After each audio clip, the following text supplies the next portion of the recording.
Hello, today is Monday, August 7th, 2023. I'm Adam Hartog. Sitting next to me, as always, is my court-appointed attorney, Thomas Frey. Sitting to our left is producer Rue, and this is episode 16 of the Breaks Down podcast, part of the 528 Podcast Network. We have an exciting show for you guys today. Let's get into it.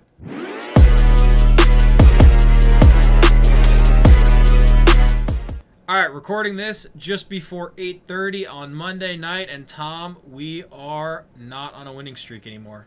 You have no idea what I'm talking about, do you? The U.S. women's national team? Yes. Okay. For the first time in a World Cup since 2011, we have lost. Yeah. They never really looked like the favorites they were supposed to be throughout the whole tournament. At no point. Yeah. Not even against Vietnam. Yeah. And everyone made excuses for it, like They're young. they're young, they don't have a set 11, yada yada yada. They didn't, which was a huge coaching They didn't. problem. Everything I've read has been that it's just coaching malpractice what that coach did. Totally overmatched, yeah. Yeah. So, some quick stats. They scored 4 goals in the whole tournament in 4 games. 3 against Vietnam in Game 1. 1 against the Netherlands in Game 2, which was a 1-1 draw. And 0 against Portugal, which was a 0-0 draw. And then 0 against Sweden last night. Yep. Lost 5-4 on penalty kicks. The last World Cup, 2019, would you care to guess how many goals they scored in just the group stage? I saw the stat, so Okay. it would be a little bit of cheating, but it's 18. 18 goals. Yeah. That includes a 13-0 drubbing of Thailand, but still. Thailand I would assume in the soccer is the equivalent of Vietnam. That's I would what I was imagine. thinking, So I yes. guess that would be it would be 11 less against the inferior competition, 10 less. So it's either way, it's an indictment on their goal scoring prowess throughout the tournament. Yeah. But I mean, you hit the nail on the head. They were uninspired. The effort didn't appear to be there, or even when it did, they were not clinical.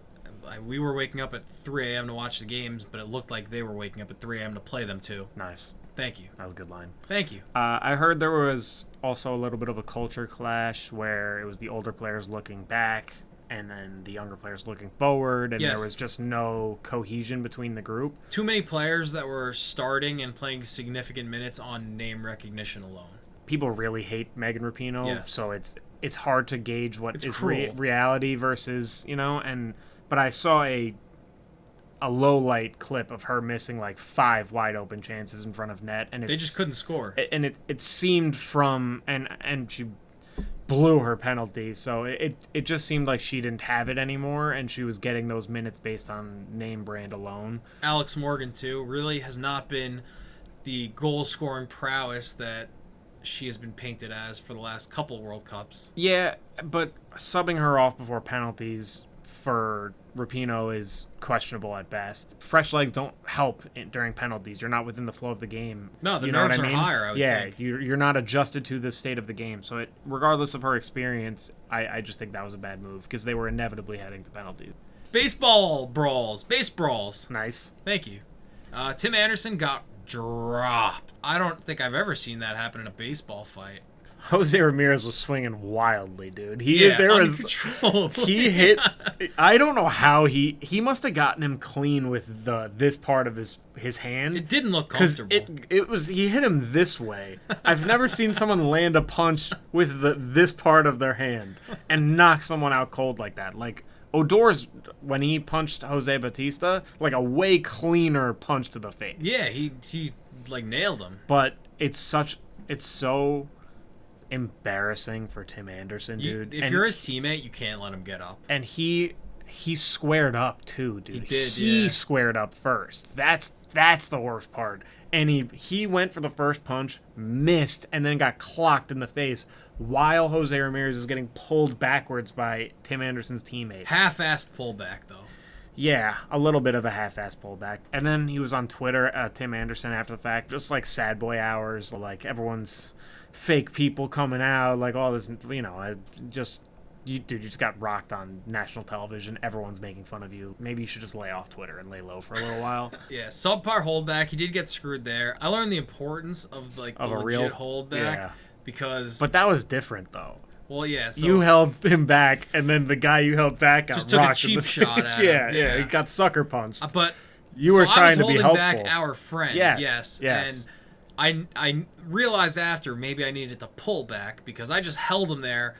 Apparently to be a punching defenseless, bag. Yeah. basically. Yeah, he got. But rocked I in didn't the expect. His nose was so broken. Yeah. It was like a lightning strike.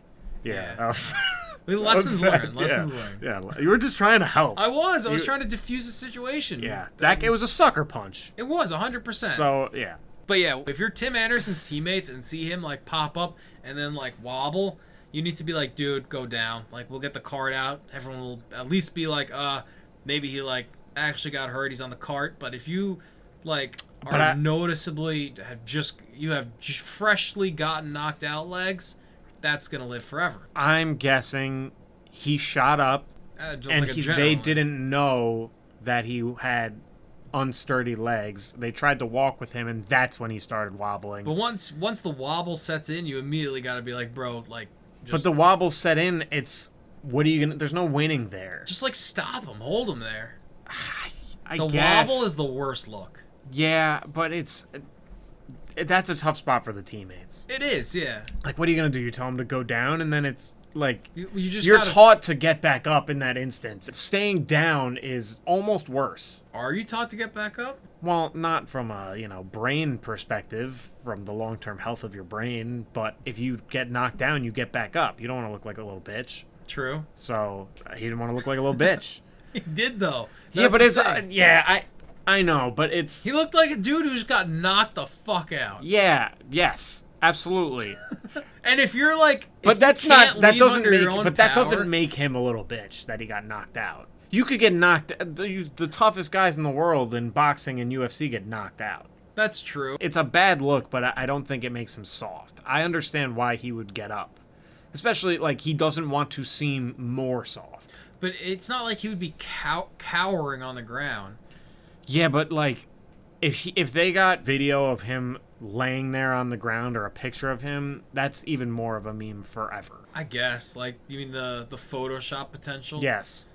It's going to be a meme forever. It might be anyway, though. It will. Odor's rocking Joey Bats in the face is still a meme, but it's not as embarrassing, I think, if it's just the video of him going down. A picture of him laying on the ground slumped is worse. Irrecoverable? Yeah, I think so. Okay. I get your perspective of the teammates looking out for his best interest, but I think I don't think there's winning in that. Once you get knocked out like that, there's no recovering. National TV knockout, not in a fight, is tough. Yeah, it's bad. And he got suspended 6 games. I saw that, yeah. More than the Astros, right? Any of the Astros. Well, the Astros got suspended 0 games. So, yeah. Yeah.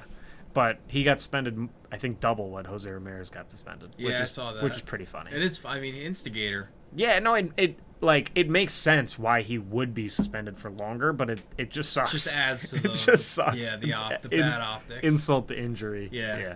For baseball, Angels are falling apart. Yeah, went all in and stink. 10.5 games back in the division, 7 in the wild card. Have traded away like all their good prospects for rental pieces for the most part. All of it to make the playoffs so they can keep Ohtani, but it's looking less and less likely that they make the playoffs, so they might lose all their prospects and Ohtani. So it's real bad, which is why I said they should trade him. They won like 3 games against the Yankees, who were the worst team ever at that time and still aren't great, and they were like, you know what, let's be buyers. And that whole like 2-week span before the trade deadline, when teams start to decide to be buyers or sellers based on like a couple of games, is a little bit silly. But in the Cubs decided not to sell, and now they've been the hottest team in baseball since. So it could go either way, but it's a little silly, I think. I did see one report I thought that said that they're somewhat optimistic that they can keep him. I think them making the playoffs was a big part of that. Gotcha. I'm not saying they can't keep him, but they are risking a lot right now. Everything. If he leaves for free and now they have no prospects and still a ton of money tied up in Rendon, I'm not saying he would do it, but I wouldn't be surprised if Trout wanted out. How does that work in baseball? He asks for a trade. Does that happen? I don't remember, really, you don't hear about it that often, I feel like. It happens. Yeah. Okay. It's not like the NBA, but it definitely happens. Or even the NFL. Yeah, or even the NFL. But or even the NHL, I feel like. I have no idea. Okay. Bryson DeChambeau won a live event. Yeah. It's his first live win. He shot a 58, Yeah. which is crazy. He's the fourth player ever on a top tour to hit that low of a score. So, pretty crazy. 58 and 54 holes. No. On 18 holes. They only play 50. Oh. In one round. He shot a 58 in one round. See, now this makes a lot more sense to me. I was like, he'd be getting hole-in-ones every hole. Except for 4. Yeah, okay.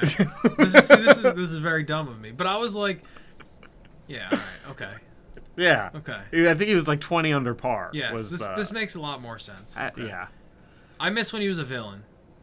He's a good golf villain. Well, when the Live and PGA combine, he'll start getting more press again. It's just no one lives a joke. No one cares about it at all. These guys are making a ton of money, and then they're just going to go back to PGA like nothing happened. This kind of did bring up, though, some side tangent and thought exercises in my head when I was reading a little bit about his victory, and I was thinking about other sports villains. Is it critical that a good sports villain wins? I can't think of an example of one that didn't off the top of my head. Someone like Trae Young has made it to a conference finals.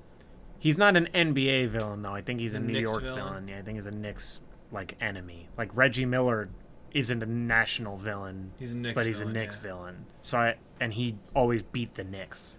I would say, yeah, the villain always needs to win in some capacity. Like if the Hawks had lost that series, I think he would just be kind of a meme. But since they won that series and he's always performed well at the Garden, he's able to maintain that villain status.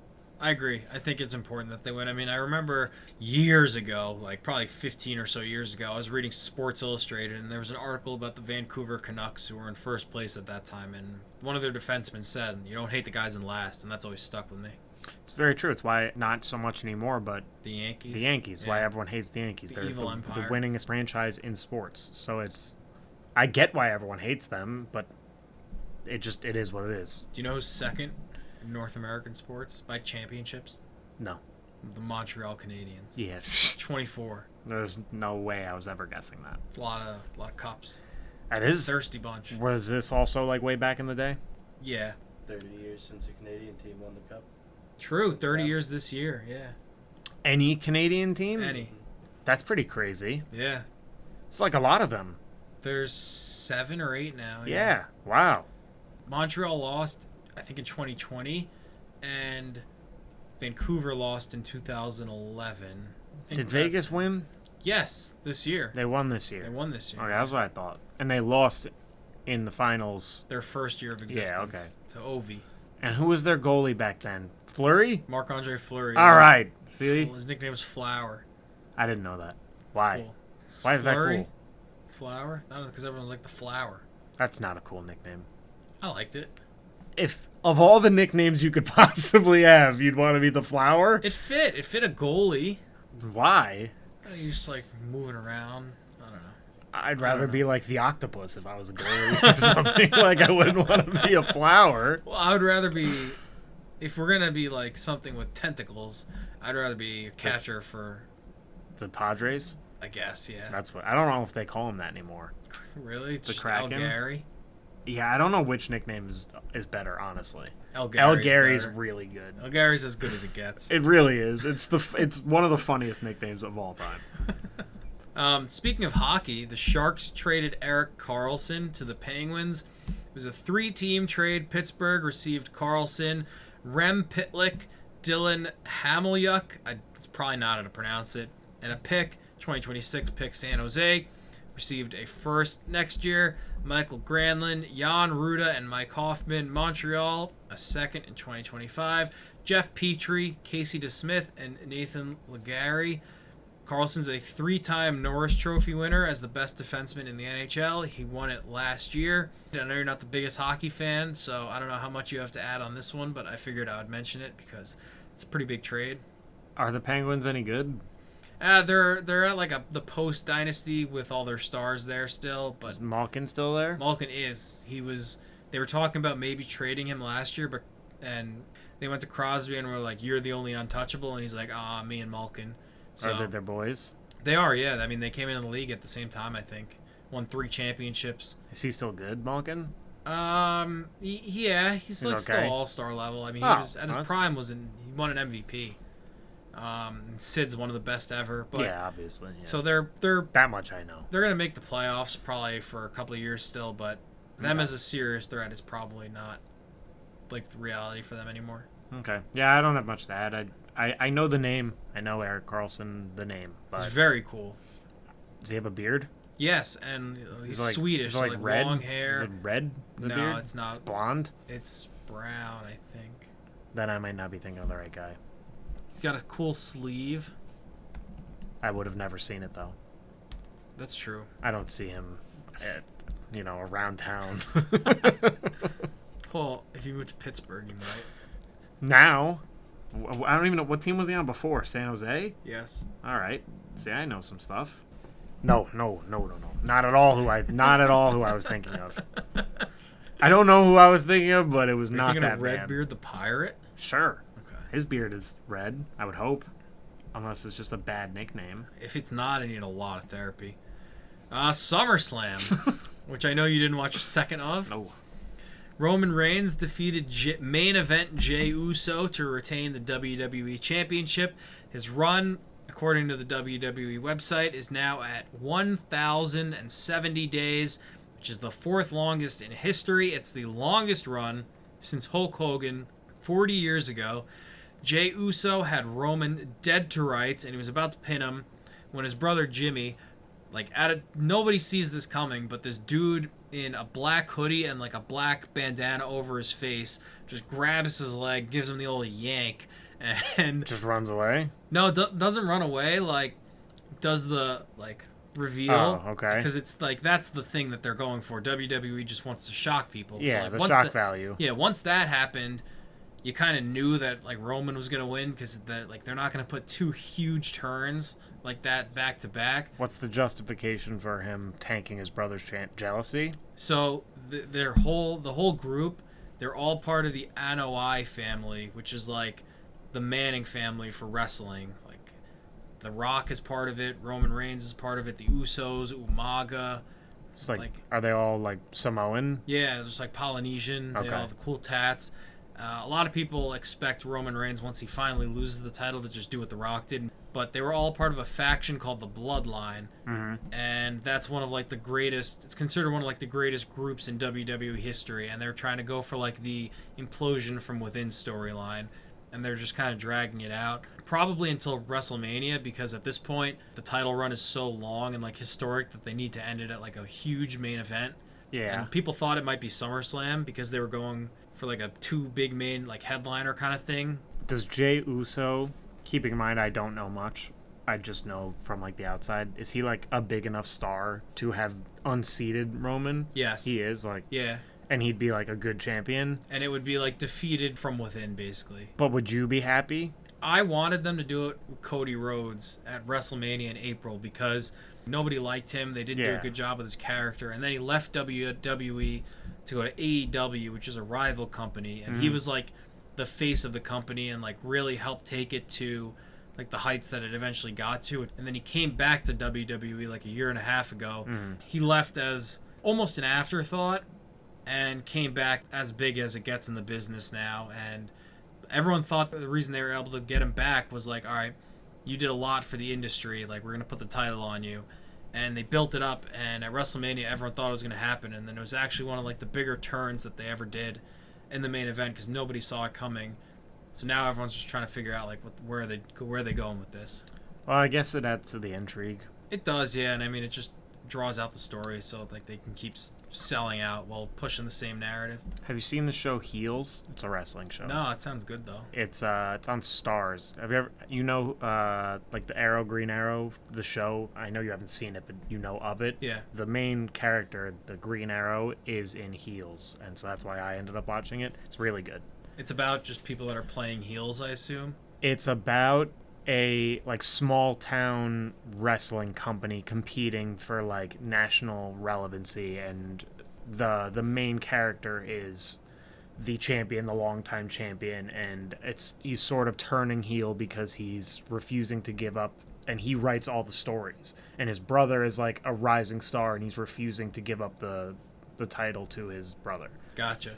Yeah, So it's really good. It's pretty interesting because when Roman Reigns was brought in, WWE was trying really hard to like push him, and the fans hated it. Like they had to edit the audio for live pay-per-views to cut out the boos he was getting. They hated it because it was forced. Yes, and then they turned him into a heel champion, and it worked great because everyone hates him. Does everyone still hate him? Yes. Oh, really? If he ever leaves the company and comes back, like The Rock did or like Brock Lesnar did, he will get like a huge pop. The WWE fans will have appreciation for him, like the job he did, because his job is to get people to hate him right now. Yeah, which is not. He's like Skip Bayless. Yeah. It's not a fun job. No. Well, and it might be. Might be a fun job. I'm sure they love it. I mean, it's just like live acting, basically. But That's you'd why these rather guys be are a such face. Good. Yeah, definitely. Like John Cena. Yeah. Awesome. Love John Cena. Yeah. Hustle, loyalty, respect. That's what this podcast is about. The Lakers signed Anthony Davis to an extension, 3 years, $186 million max extension. Already surpassed Jaylen Brown Per year, yeah. Like we said it would. Yeah. I didn't know who it was One going to be, episode but ago. yeah. And two guys who are extension eligible who could surpass it, Kawhi and Paul George, depending on if someone's going to give them that. They're going to extend both of them. Kawhi's been extension eligible for like a month now, and there's been no talks of it thus far. They have to keep them because they're moving into a new arena. Yeah. So you can't move into the new arena and stink. But especially don't one want in Inglewood. Yeah. And do you want to give these guys? But do you want to give them a 5-year max each of them when they barely ever play? So the Clippers are in a very unenviable spot. It's Verbal meme. What's their owner's name? Steve Ballmer. Ballmer, just the Wolverine looking guy in bed with the picture, and it's just Chris Paul and Blake Yeah. Griffin. They should have never gotten rid of Blake. Dude, that was one of the crazier. I will never forget where I was when I Who'd they saw even that. get? I don't remember, but when I saw Blake to the Pistons, I was walking in front of the dining hall at BU, and I immediately texted you like, Blake to the Pistons? And that he was actually, I think he ascended to peak Blake for 1 year with the Pistons. He put his entire game together and was able to shoot, pass. He was basically a point forward the whole year and led them to the playoffs. And then his body gave up on him. Yeah. But I was very high on Blake. I always knew there was more to his game than just being a dunker, which is what everyone gave him shit for early on in his career. And he ascended to that level for 1 year and was able to put it together. So you were the winner of the Did you Blake look up trade. who was in that trade? Yeah, it was for Tobias Harris, Avery I Bradley, remember that. Boban Marjanovic, a first and a second rounder. So it was Tobias, Avery, Bradley, Boban, first and second? Tobias was, I mean, youngish at that time. Probably 23. Like prime. No, I think he was a little older than that because he was with the Magic for a while. and the Bucks I forgot before about the Pistons. Bucks. Yeah. Yeah. So he could have been 25, 26 at that time, and Blake was probably 30. I don't know. It's a weird trade. I don't think they should have done it, especially after they convinced him to stay by putting his jersey in the rafters or showing it to him. Blake, yeah. Yeah, it was a messed up move. I like Blake. I love Blake. I think he's really funny. Yeah, he is. He's hilarious. Yeah, but sorry, I totally derailed this. The Anthony Davis extension, I don't think he will ever reach the heights people thought he would. In his career, I think I agree with that. He was supposed to be the best player in the NBA. That was what everyone thought he was going to be. At the very least, top 3 consistently. There's been big stretches where he was top 5. Stretches, but he's never been that for 2 seasons in a row. Yeah. I think that is what it takes, though. I don't think 1 year of really good play or a couple months of high-level play, like extremely high-level play, makes you that. Well, the reliability was never there to be like a core guy.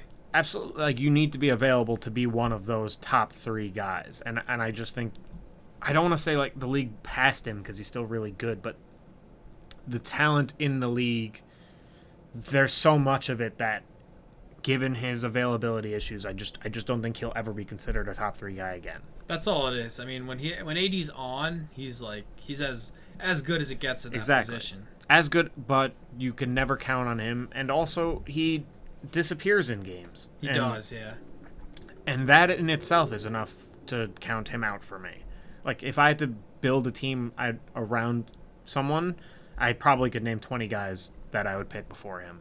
That might be a draft. Guys you'd build the team over Before AD. Anthony Davis. Yeah, and I think I can think of a lot of them. In other news, the days until football counter. College football, 2 weeks from the time this episode comes out, and the NFL, 28 days. Pretty crazy. Yeah. It feels like it's been forever since football, but also doesn't feel that long for me. I don't know. It feels about forever for me. Yeah. I don't know. I think the last few months have gone by really quickly for me, just because. I don't know why. Probably because of this taking up all my time. But it's gone by quick. But for college football, we were talking about this before we started recording. I've never been into it because I don't have a team. I'm a Duke fan for basketball because JJ Redick, when I was growing up, was the awesome in college, and he was on Duke, and that was right in my formative years. So I picked Duke, and I've always been a Duke fan, but they're not good at football. So, don't have a team. But coincidentally, they produced... Yes, my quarterback. Yeah. I know. Totally unrelated, but yes, I know. They happen to produce him. But I'm in the market for a team, so if anyone has any recommendations, let me know. Are you taking... Or how are you doing this? Are you going through, like, the recruiting process, whoever, like, wines and dines you the most? Or is it just going to have to be straight, the wand chooses the wizard? That would be cool.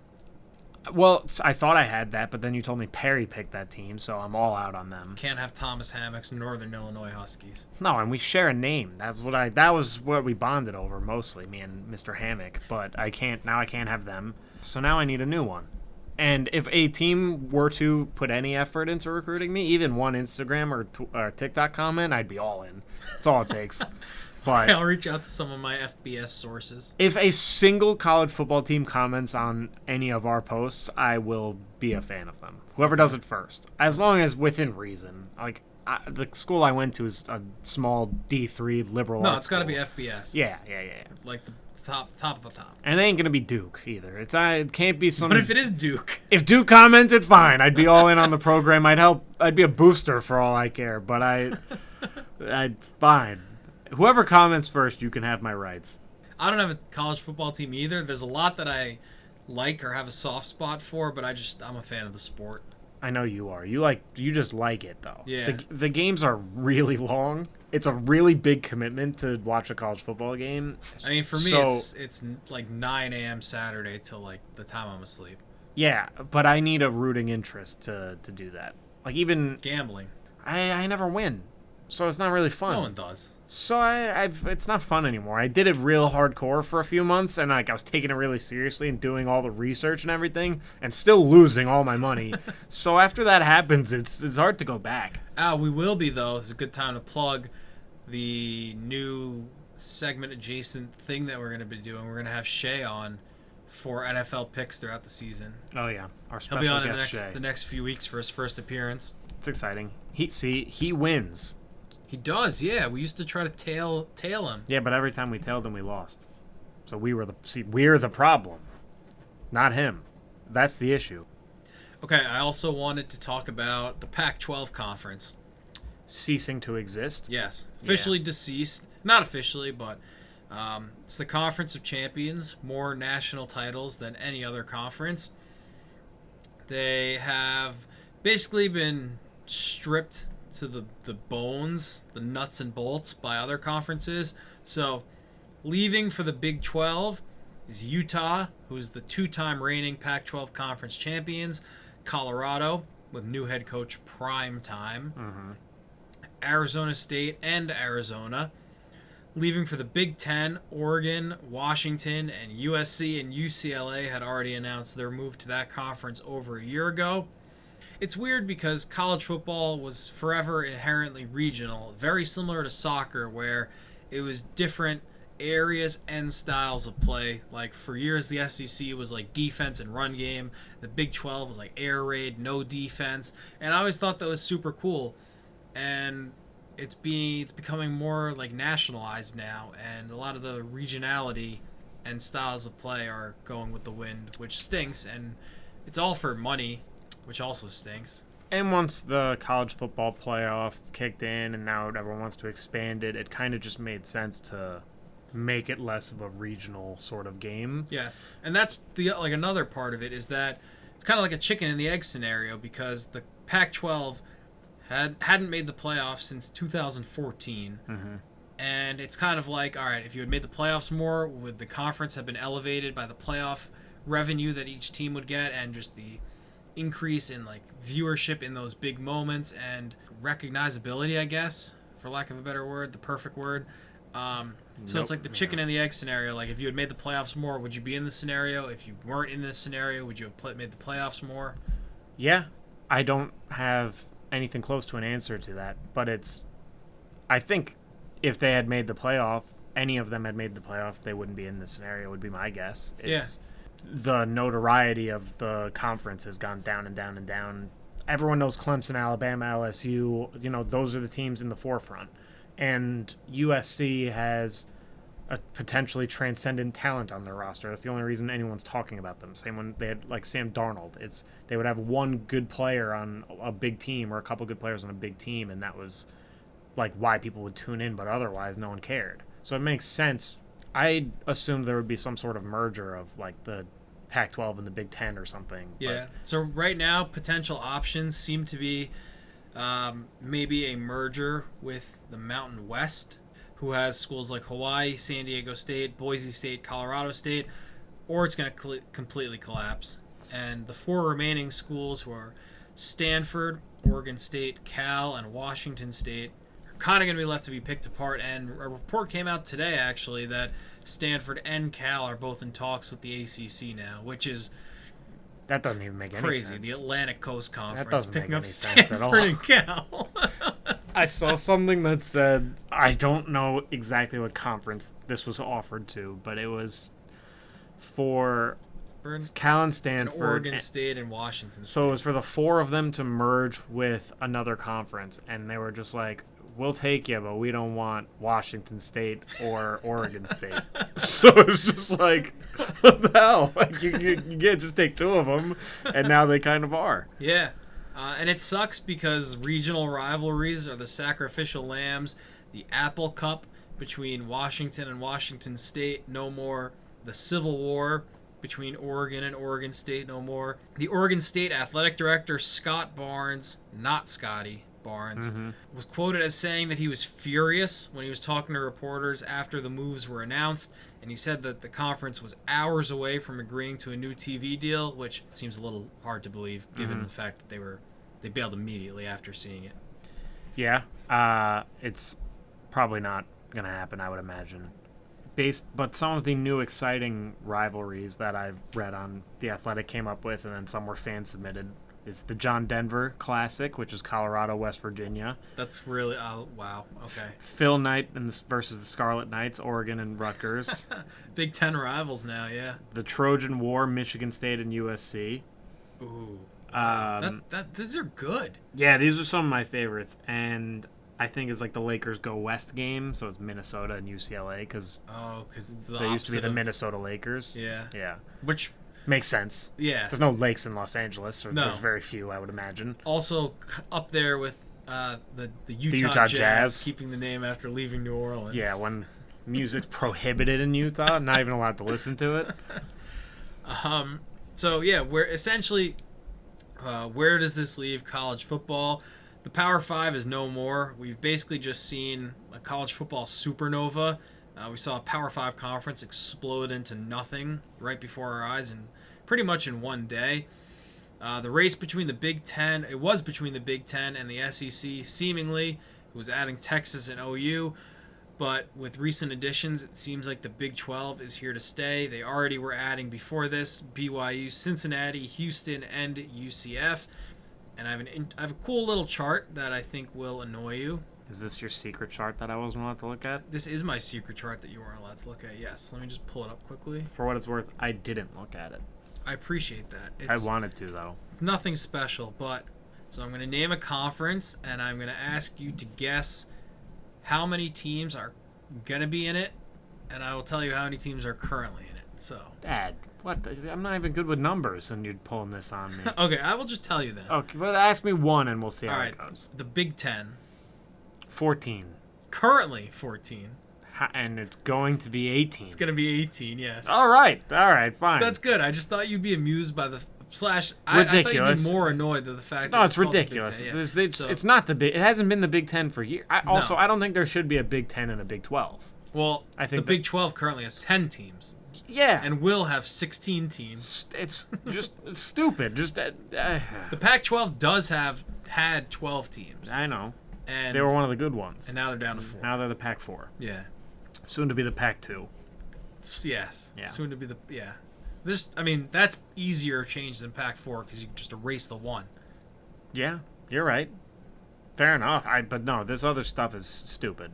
Yeah. Like I get it, but it's stupid. It's stupid. Yeah. Big 10 currently has 14 teams. Big 12 currently has 10. They'll have respectively 18 and 16. This is a very weird example, but it's where my mind went. It's like the U.S. adding 20 more states and just being like, we'll just leave the flag at 50. 50 it's stars. Already good. Yeah, 50 stars. Like it looks Puerto good Rico at 50. Yeah, like we're just not gonna add one because why not? Because no one's counting. Everyone's got the flag already. It's too much work. Think about all the old Navy shirts that'll have to be reprinted. Yeah, that's the problem. There's gonna be callbacks. People are gonna be upset. So we'll just leave it as is. That's housekeeping. Very nice. All right, Tom, what are we doing now? All right, so for our meat of today's episode, we're going to be doing a quarterback power ranking of sorts, but we did it by tiers. And the tiers we chose are Tier 1 is Mahomes. As you can imagine, there's only one name in there. And we did 2 different rankings, and we don't know what each other ranked, but we had to come up with the names of the tiers to keep it fair. So second tier is Elite. Third tier is Franchise QBs.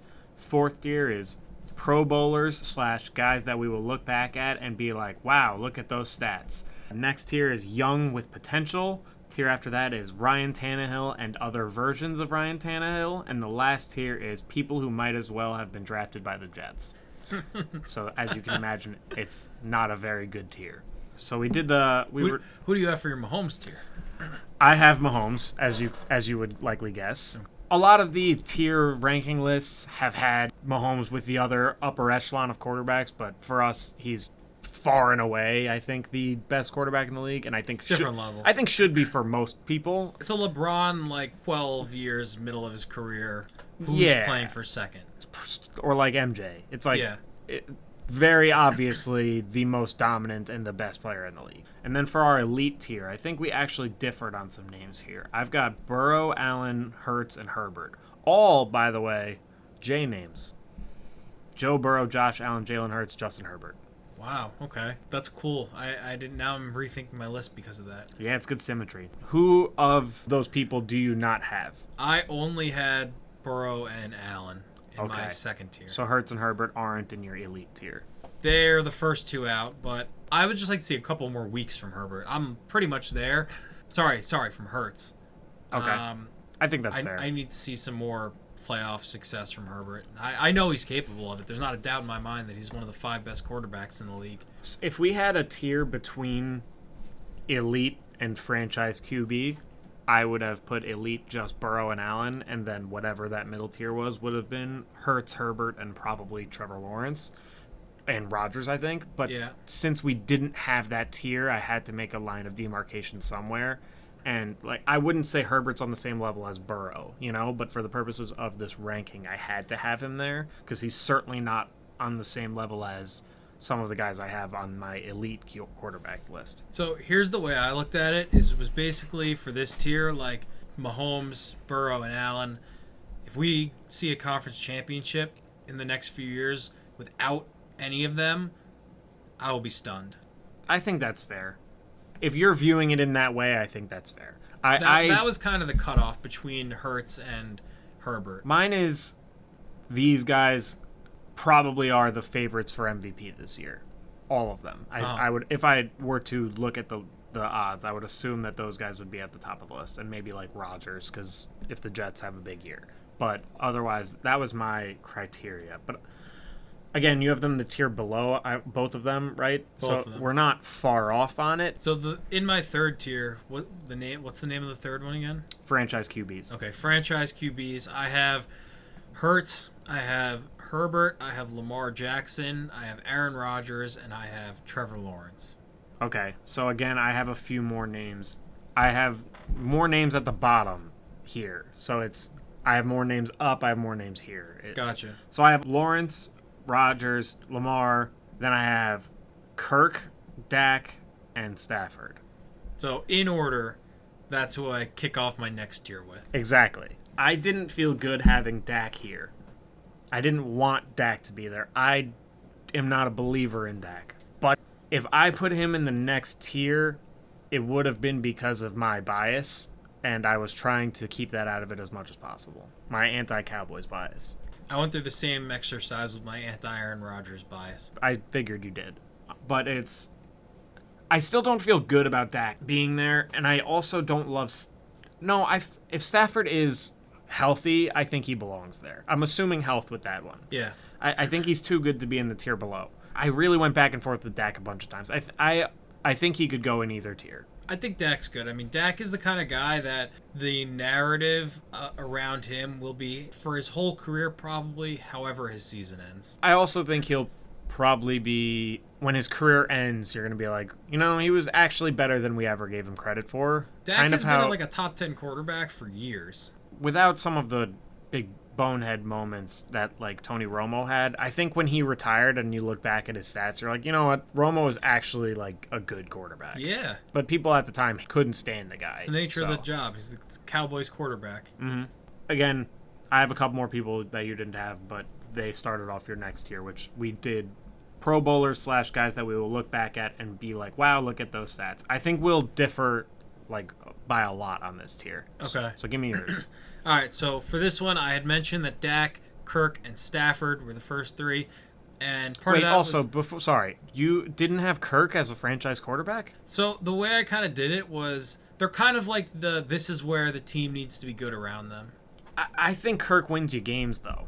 I think Kirk Kirk's a good quarterback. I think he elevates your team. But it kind of ties back to that conference championship that I was saying. For like these guys, I could see play for like 2 at most. That's fair. I just think Kirk's a cut above a lot of the guys in this tier. But sorry, continue with your list. Sure. Jared Goff, Deshaun Watson, Tua Tagovailoa, Russell Wilson, and Derek Carr. Again, these aren't really the first 3 happen to be a cut above the rest in this tier, but I didn't intentionally rank them within the tiers. I have Goff, Carr, Tua, in no order. And what were the other ones that you said? I had Deshaun, Russell Wilson, and Derek Carr also. So I have Carr. I don't have Deshaun and Russell Wilson. I have them in a lower tier, which I'll explain. And then I also have Daniel Jones. Okay. I have, which my bias is coming in there, but I genuinely believe in him, and my bias, I think, is helping me analyze him in a way that others don't because I watch him play so much. And with weapons, I really believe that paired with his ability to run the football, I do think he can elevate his game to another level. And then I also have Fields, Kyler, and Brock Purdy. Very high on Brock Purdy, and I think while his system elevates him, as it does every quarterback, it's hard to separate him from the system. I agree. I have actually my next category, which is young with potential. Yeah. So why didn't you put Fields in this category? I'm surprised that you didn't. I put him there because 1, he's an elite rusher of football already, but 2, I think he can throw the ball. Other people, my brother argues with me all the time that he can't throw the football at all. I think he looks good throwing the football. I think he's got a lot of natural arm talent. Yeah. That Chris vehemently disagrees with me. It has no, he's wrong. It has nothing to do with the arm talent. It's the decision making and the anticipation that he struggles with. But he also had no O-line at all, and 1 receiver, 1 NFL caliber receiver. Yeah, no, So I know you're a fan, so I'm arguing with no one right now, but it's the reports out of training camp are that he's looked very good. And you didn't have Kyler in here either. I don't like Kyler. I don't like Kyler either. I had him not in the next tier. I had him in the tier below for a minute, and I felt like that was my anger with him in fantasy coming out, so I moved him back up. I don't like Kyler, though, but he puts up big numbers. He does, so yeah. that's why we'll look back and be like, wow, look at those stats, which That's is fair. our qualifier, so that was why I bumped him up. Now, I had him in the young with potential, so I had Daniel Jones, Bryce Young, C.J. Stroud, Anthony Richardson, Kyler, Fields, Mac Jones. I just wrote San Francisco quarterback because if it's Trey Lance, I think he could be good. If it's Brock, I think he could be good. If it's Darnold, I think they could win a lot of games. It's Purdy, though. It's going to be? Yeah, he's gotten all the first-team reps every practice that he's played. Okay. Yeah. Ritter, I have there, and I have Kenny Pickett also. So I almost put Pickett in the next tier, the tier below, just because he's young with potential, but I think he's right now a middle-of-the-pack quarterback. He reminds me of Ryan Tannehill in that, like, you know what your floor is. Gotcha. So I almost put him down one. So I have Pickett, Bryce Young, Stroud, Richardson, all the rookies. I didn't even put Will Levis on here. I didn't even think of him until right now. He's not going to start this year. So, and then I also have Ritter, Jordan Love, and Sam Howell. I know you don't like Jordan Love, but you don't like the Packers. But I think Jordan Love could be an okay quarterback. I'm not counting him out. And I don't hate Sam Howell, honestly. I like some of the things I saw. I know you know more about college football again, like we discussed earlier, so you saw his lack of progression throughout college. But I liked what I saw of him in limited action to put him in that young with potential category, except, more Jacoby Brissett noise this week. Yeah. I sent you an article. I don't understand this. You spoke that into existence. I saw some of it on Twitter. I just didn't expect. I think it was Ron Rivera came out and said it. Yeah, it was he like, did. don't sleep on Jacoby Brissett. Like, no, we're not. I'll be at Sleepy's with Jacoby Brissett. Mattress firm, the money laundering. Yeah. But yeah, otherwise, I think we're pretty in line. But for my Ryan Tannehill tier and other versions of Ryan Tannehill, I have more names in here than I think you do left. I have 3. Yeah, I have 1, 2, 3, 6. How do you have so many names still? Because I didn't say a bunch that you've already said.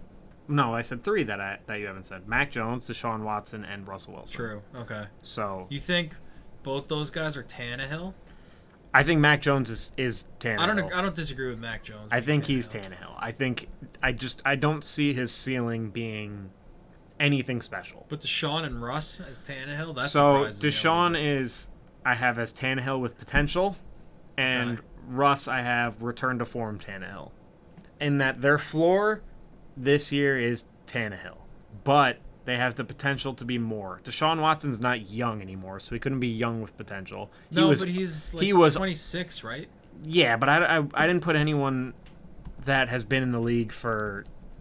Like, I didn't even have Kyler in the young with potential category. Like, I didn't want to put him there. I didn't consider him young anymore. 27, turning 28, week 2. Yeah, so I don't consider him young anymore. And he was awful last year. Like, the worst quarterback in football. So projecting him now is very difficult. I'm not giving him the benefit of the doubt. Okay. That's essentially what it is. And Russ, I believe in Russ. I'm not out on Russ. If there was a unknown category or I have to see more category, Russ would be in there. But right now he's returned to form Tannehill. Russ would be in there, but for me also Jalen Hurts would be in there, but at totally different stops of that bus route. I don't know. I saw a lot of Jalen Hurts last year, and he also on the biggest stage showed out. Like, he looked really good in the Super Bowl. The Eagles gave them a good run. Yeah. Like, it feels disrespectful to me to count him out. I'd rather be wrong and have him be bad than bet against him and be right. Okay. I don't know. He seems like a good leader, and I like the way he runs the ball, and he threw the ball really well last year over the full season. There was not really any weak moments, so he didn't give me any reason to doubt him. I've never seen a quarterback have that good of a year and then be bad. That level. He was an MVP, almost won MVP. Is there an example that I'm forgetting? I keep Carson Wentz? Wentz? Wentz is always the answer. I know, but that was injury. I know it's Wentz. I know it's Wentz. It's always Wentz. He's always the He's always proving all my theories wrong, but his was injury. Yeah. I don't really count injury like in that way. I'm higher on Jalen Hurts. I think he's good, and he won me a fantasy championship. That's big. Big money. So for my Tannehill category, I have Geno Smith. Mm-hmm. I have Jimmy Garoppolo, Mm-hmm. and I also have Ryan Tannehill. Yeah. So I have Geno Smith as Reclamation Tannehill. He's just good story Tannehill. I have Jimmy. That's kind of what Tannehill was. Yeah, it's true. Well, he's Tannehill. Yeah. And then Jimmy G, I have as Handsome Tannehill. That's pretty much all he is. So they're all. It's basically game manager plus. That's kind of what they are. Yeah. What about the Jets category? People who might as well have been drafted by the Jets. I have Baker. I have Baker, Sam Howell, and Jordan Love. I know you, but why are you so low on just because of his college career, Sam Howell? You're just No, I'm really actually not as out on Sam Howell as this list probably makes it seem. It does. You have him as the worst possible tier you could have him as. You skipped It's over more just young like with potential. situationally. It's better now that they're under new ownership, but like Yeah, and they have a new OC. yeah, So I don't know. I think having Sam Howell there is a little mean. it might Jordan Love, we saw him be horrific in that one game. 100% of what I've seen. He gave has you been bad. enough to doubt. Yeah, I'm giving him the benefit of the doubt that I don't know that he deserves. And it could be based solely on that I liked him in Madden. He had star potential, and that was cool. yeah, it was. I like that. But to put Sam Howell with Baker here, and Baker might lose this job, by the way. Apparently, he's just been throwing picks left and right in camp. I was reading about it today. He might lose the starting job to Kyle Trask. Oh man, Kyle Trask would be bottom on my list though. Yeah. So I think putting those two, I get Jordan Love. Jordan Love is definitely my bias showing a little bit. I'm not gonna lie. I think it's a little mean having him there. Counting him out based off such a small sample size. It's also counting him out for like a 30-year sample size. Like, what are the odds he's good after 2 Hall of Famers in a row? They know how to draft quarterbacks. So did the Colts. But then they ended up with freaking Matty Ice and Wentz. Didn't draft them. I know, but still. They know how to draft quarterbacks. Let me just roll with this theory, please, that he has to stink because they're due. I'm not saying he's going to be a Hall of Famer, but he could be middle of the pack. No Mostly, pun intended. Zero pun intended. I know there was a pun, but I didn't mean it. It's tough. Our young with potential category is very vague. Yeah. Because, like, would you put... I mean, I wouldn't put Jordan Love in the same category as Anthony Richardson, like, in terms of potential, you know? But he is young with potential, so he goes in the category. It's tough with tiers. It's tough with rankings. They're all... And you don't know what these rookies, what they're going to be. It's very hard after, like, the top 10 to project anything, pretty much. That's why we just stuck him in one category. Exactly. And that's why we gave all the middle of the pack guys their Tannehill and other versions of Tannehill. Tannehill's basically, to me, the new, like, Andy Dalton. Just a mile marker. Just like perfectly good enough to be a consistent starting quarterback. Like that's right there. That's that line.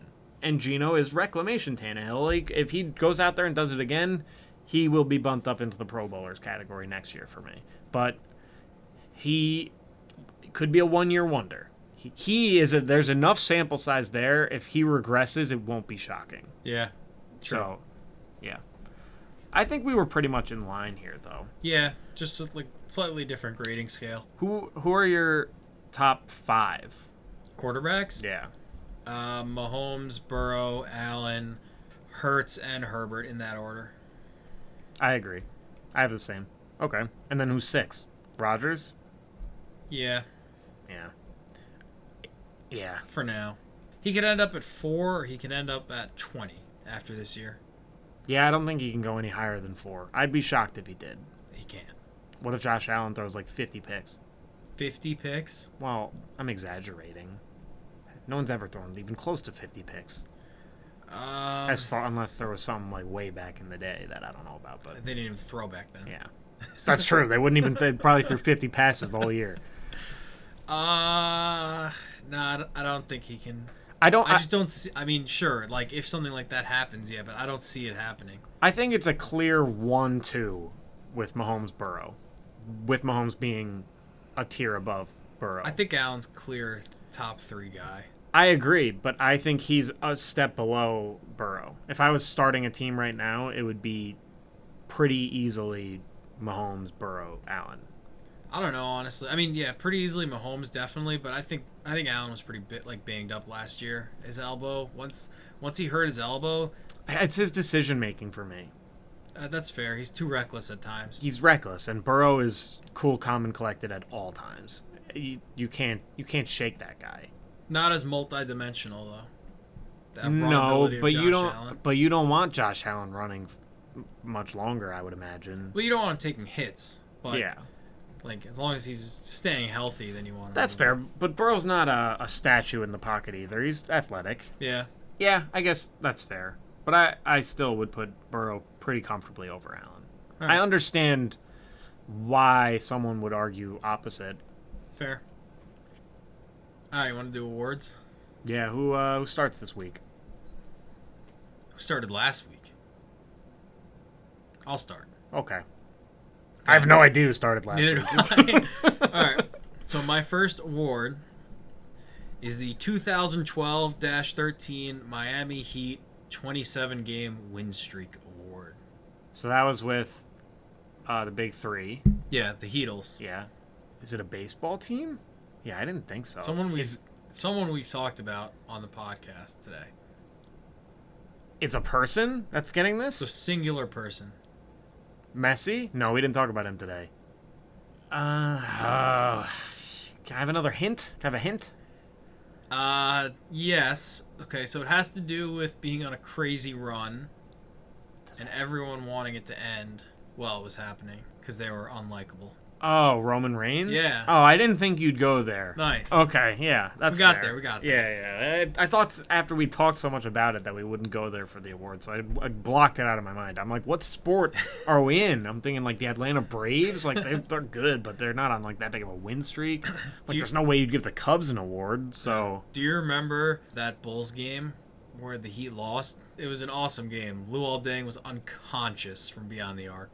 He played 48 minutes, I think, that game. I don't know why I remember that so vividly. I think all of the starters like didn't come out of that game. It was. I mean, it was a Tom Thibodeau well, yeah, team. it was a Tibbs team, but it was even exceptional for a Tibbs team. Yeah. It was a must-win game.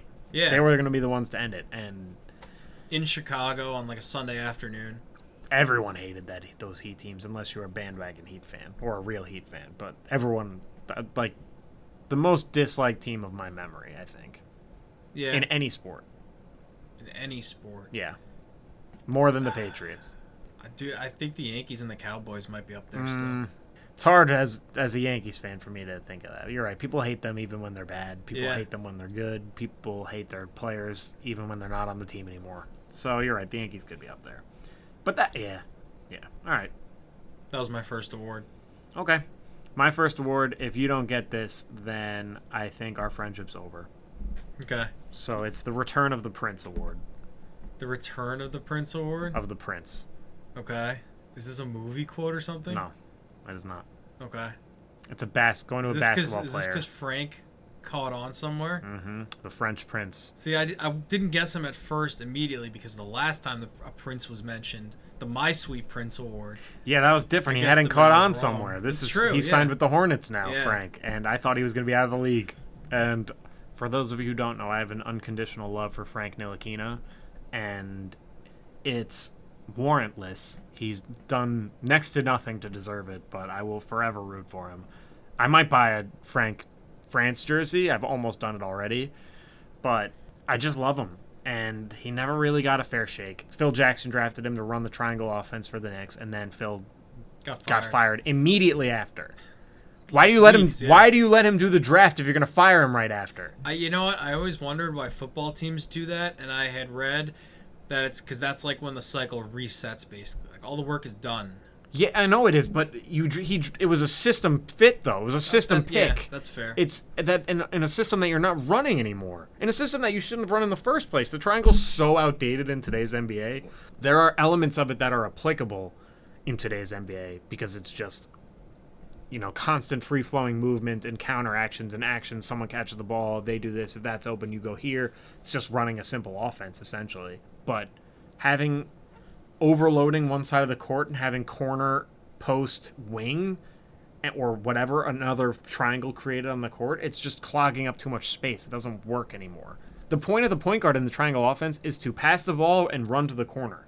That's why you draft Frank, is because you're not relying on him to be a primary ball handler, really, because the primary ball handler doesn't do much.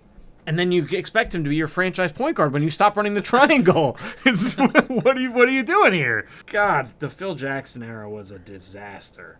Just talking about it's making me sad again. How about the Hornets bringing in a lanky European guy and Michael Jordan not being the driving force?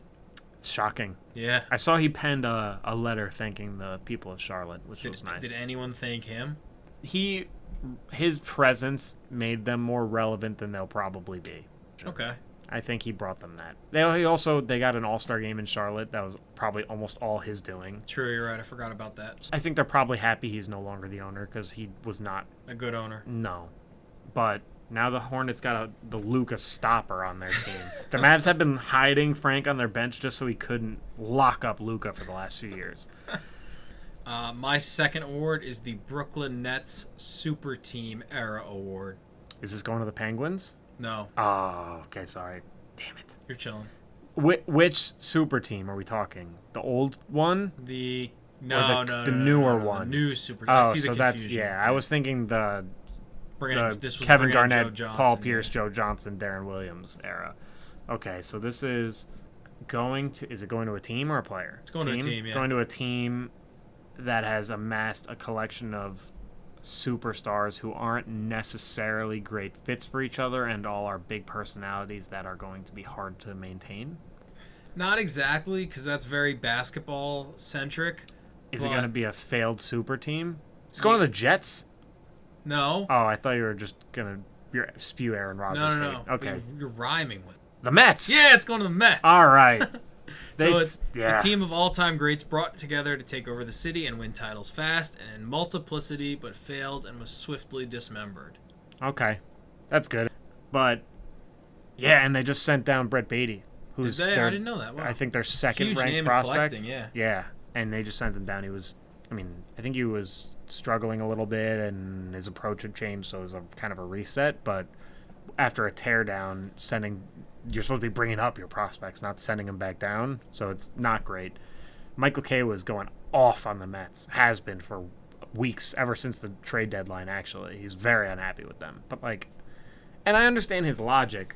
He was saying, what about the 90-year-old Mets fan that, may not have another year? You had a 12% chance to make the playoffs. You owe it to your fans to go for it. But the Yankees did the same thing in 2016. I think he, conveniently forgets that we did that. When Teixeira, you let walk into the sunset, you retire A-Rod, you bring up Judge and all the young guys, and Gary goes on his run, and then we almost made the playoffs. The Yankees did that. They sold Andrew Miller. They sold Chapman. So it's not a bad strategy, but eating the money the way the Mets did is unheard of. On to my next award. Yes. There's a 0% chance, unless you've heard this story, even still. You're not going to get it. All right. I'm sorry, but it's something I need to talk about, and I think you'll find interesting. Okay. So it's the Deserving of Public Shame Award. I got nothing. Me? No, me? No, you don't deserve public shame. You deserve public adoration. No, have you heard about the Orioles broadcaster? Yes. Why is he... That he's getting he's suspended indefinitely. I saw the video. I couldn't figure out what he said wrong. Not only did he not say anything wrong, he just read what was on the graphic that they provided him. Was it just that they were annoyed that he pointed out that they can't beat the Rays in Tampa? No. Apparently it's the John Angelos, the managing partner of the Orioles, the son of the owner. He was upset, or for lack of a better word, butthurt, that Kevin Brown, the broadcaster, said the Orioles have won more games against the Rays this season than, I guess, at the Trop than the last 2 seasons combined, which is pointing out fact. And not only was this on the graphic that the media team provided for him, it was a fact, a statistic that was, they give out media pamphlets to the analysts and whatever, the reporters that they read with fast facts about the series and all that good stuff. That was one of them. that the Orioles organization gave out, having nothing to do with this guy. So it's literally, you watch the whole video. It is the most nothing burger statement of all time. Sounds like anything said in any game I've ever watched. It's literally just pointing out facts and statistics. It is the fact that this man is suspended at all, let alone indefinitely, is embarrassing, quite frankly. And it's the Orioles are having an amazing year, and it's just bringing attention to your team that has no business being brought on them. Like, they're a fun young team doing amazing things, and you're so insecure that you have to suspend a guy because he read a stat off a graphic that wasn't even that bad. That was just admitting fact that the Orioles have been a bad team for the last few years, and now they're good, which is essentially complimenting them. Yeah, that's the thing. It's just saying, it's pointing out improvement. It wasn't like he said, yeah, the Orioles were a real dumpster fire the last couple of years, huh? Like, he didn't say anything. Like, he didn't say that. Even if he had, he wouldn't have deserved being suspended. I've heard Jeff Nelson say just as bad as stuff on the Yankees broadcast. It's hilarious. It's embarrassing. And also, like, the fans want to hear that. Yeah, it's really bad. I'm glad you brought that up. I'm glad we got to talk about that. I forgot about that. Yeah, they're just so ridiculous. I knew you wouldn't get but he's deserving of public shame. Yeah, and he's getting it. All of it. He deserves all of this. And I hope he gets more. I hope ESPN picks it up. I hope they start talking about it. I want this guy to be shamed by all. He deserves it. Do you want to go to last take, worst take? Yeah, I'm good. Cool. I'll go first because you gave your first award. All right. So my last take, worst take is I had a different one, and I was ready to give it, but I saw this on Twitter 5 minutes before I came here. Someone said that James Harden is not a Hall of Famer. I mean. And he said, sure, he's famous enough to be in the Hall of Fame, but he's not a Hall of Famer. And I just saw someone tweet underneath it like, you good, bro? Like, you are so wrong. It's not even worth arguing with you. And the guy was like, well, it's just my opinion. Like, you can't just hide behind that shield when you say something dumb. That's not your opinion. He was in the NBA top 75. He's already a lock for the Hall of Fame. Yeah, 100%. I couldn't believe, and the guy's name was like, I took a screenshot of it. My phone is being used to, it was poor planning on my part. But it was like someone from Houston, I think. It was like HOU was in their handle. So this is a 6-time All-NBA first team guy.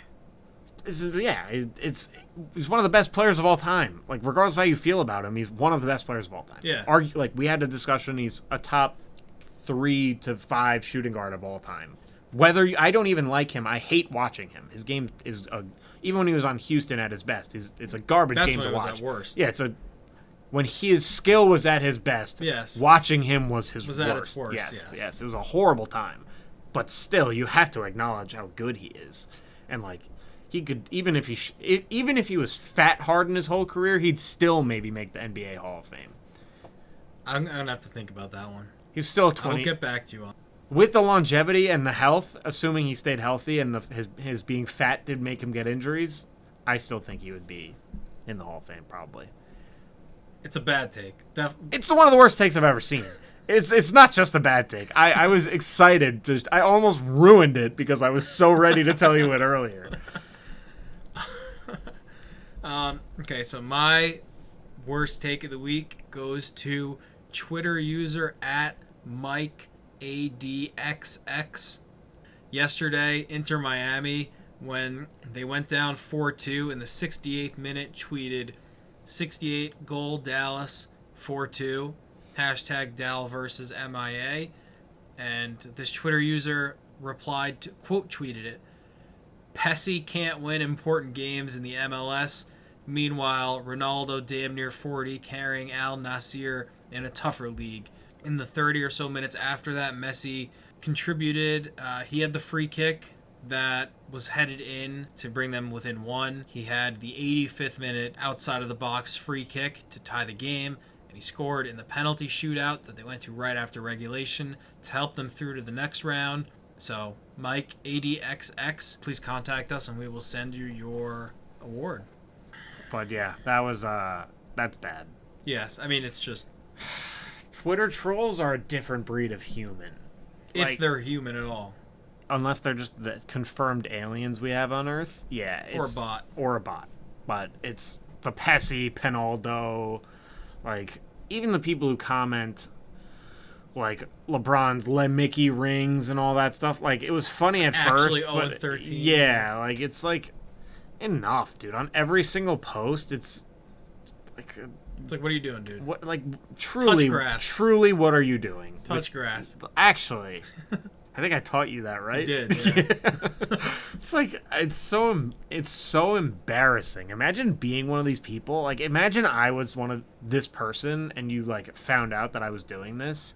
I think you would tell me, like, dude, you gotta cut that. I would, yeah. I know for a certain if it was you and I saw you were doing it, I would absolutely call you out on it.